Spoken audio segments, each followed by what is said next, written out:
ತಗೊಂಡ್ರು. ಆ ಕಾರಣದಿಂದ ಚಳುವಳಿ ನಿಲ್ಲಬೇಕಾಗಿತ್ತು, ಆದರೆ ಚಳುವಳಿ ನಿಲ್ಲಿಲ್ಲ. ವಿದ್ಯಾರ್ಥಿ ಮುಖಂಡರ ನೇತೃತ್ವದಲ್ಲಿ ನಡೀತಾ ಇದ್ದಂತ ಚಳುವಳಿಯ ದಿಕ್ಕು ಬದಲಾಯಿಸಿತು. ಶ್ರೀಮತಿ ಶೇಖ್ ಹಸೀನಾ ಅವರನ್ನ ಪ್ರಧಾನಮಂತ್ರಿ ಸ್ಥಾನಕ್ಕೆ ರಾಜೀನಾಮೆ ಕೊಟ್ಟು ದೇಶವನ್ನ ಬಿಟ್ಟು ಹೋಗಬೇಕು ಅಂತ ಆಗ್ರಹ ಪಡಿಸಿದರು. ಈ ಆಗ್ರಹಕ್ಕೆ ಅಲ್ಲಿಯ ಸೈನ್ಯವೂ ಸಹಕಾರ ಕೊಟ್ಟು, ಹೀಗಾಗಿ ಆಗಸ್ಟ್ 5ನೇ ತಾರೀಕು ಶೇಖ್ ಹಸೀನಾ ಅವರು ಬಾಂಗ್ಲಾವನ್ನು ತೊರೆದು ಭಾರತದ ಆಶ್ರಯದಲ್ಲಿ ಬಂದು ನೆಲೆಸಿದರು. ಇಲ್ಲಿಗೆ ಚಳುವಳಿ ನಿಲ್ಲಬೇಕಾಗಿತ್ತು, ಆದರೆ ಚಳುವಳಿ ನಿಲ್ಲಿಲ್ಲ. ಅದರ ಉದ್ದೇಶ, ಅದರ ದಿಕ್ಕು, ಅದರ ಒಳ ಸಂಚು ಬೇರೆ ರೀತಿಯದೇ ಆಗಿತ್ತು.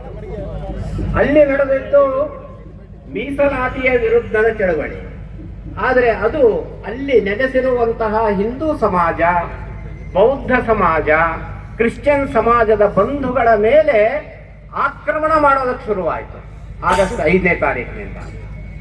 ಈ ರೀತಿ ಇಡೀ ಬಾಂಗ್ಲಾದಲ್ಲಿ ಬಹುದೊಡ್ಡ ರೀತಿಯಲ್ಲಿ ಅಲ್ಲಿ ನೆಲೆಸಿರುವಂತಹ ಹಿಂದೂ ಸಮಾಜದ ಬಂಧುಗಳ ಮನೆಗಳನ್ನ ಹೊಕ್ಕು ಆಕ್ರಮಣ ಮಾಡೋದಕ್ಕೆ ಶುರು ಮಾಡಿದರು.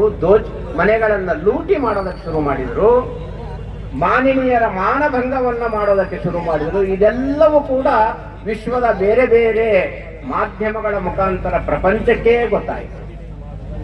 ನಮ್ಮ ಇಡೀ ವಿಶ್ವದಲ್ಲಿ ಒಂದು ಮಾನವಾಧಿಕಾರ ಸಂಸ್ಥೆ ಅಂತ ಇದೆ, ಅದರಲ್ಲಿ ನಮ್ಮ ದೇಶದ ಅನೇಕರು ಇದ್ದಾರೆ. ಅದರಲ್ಲಿ ಈ ಸಂದರ್ಭದಲ್ಲಿ ಅವರು ಯಾರೂ ಧ್ವನಿ ಎತ್ತದೇ ಇರುವಂತಹದ್ದು ಇವತ್ತು ಬಹಳ ಸೋಜಿಗದ ಸಂಗತಿ.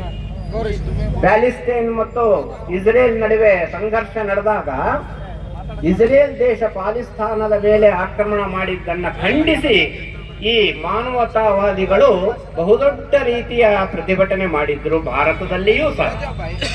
ಆದ್ರೆ ನಮ್ಮದೇ ದೇಶದ ಭಾಗ ಬಾಂಗ್ಲಾದಲ್ಲಿ ನಮ್ಮ ದೇಶದ ಪೂರ್ವಜರು ಹಿಂದೂಗಳು ಅಲ್ಲಿ ನೆಲೆಸಿದ್ದಾರೆ, ಅವರು ಸುರಕ್ಷಿತವಾಗಿ ಇಲ್ಲ, ಅವರ ಮೇಲೆ ಆಕ್ರಮಣ ನಡೀತಾ ಇದೆ.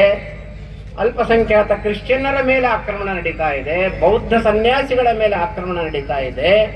ವಿಶೇಷವಾಗಿ ಇಸ್ಕಾನ್ ಸಂಸ್ಥೆಯ ದೇವಸ್ಥಾನಗಳ ಮೇಲೆ ಬಹುದೊಡ್ಡ ಆಕ್ರಮಣ ನಡೀತಾ ಇದೆ. ಇದು ಯಾವುದೂ ಈ ಮಾನವಾಧಿಕಾರ ಸಂಸ್ಥೆಗೆ ಕಣ್ಣಿಗೆ ಬೀಳಲೇ ಇಲ್ಲವಲ್ಲ.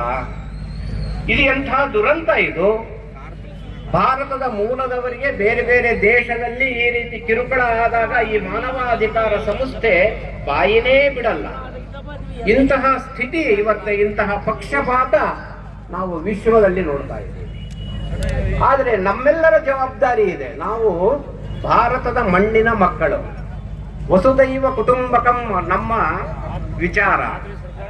ಹಾಗಾಗಿ ವಿಶ್ವದಲ್ಲಿ ಎಲ್ಲರೂ ಶಾಂತಿಯಿಂದ ಸುಖವಾಗಿ ನೆಲೆಸಬೇಕು ಅನ್ನುವುದು ಭಾರತದ ಮಣ್ಣಿನ ಕಲೆ.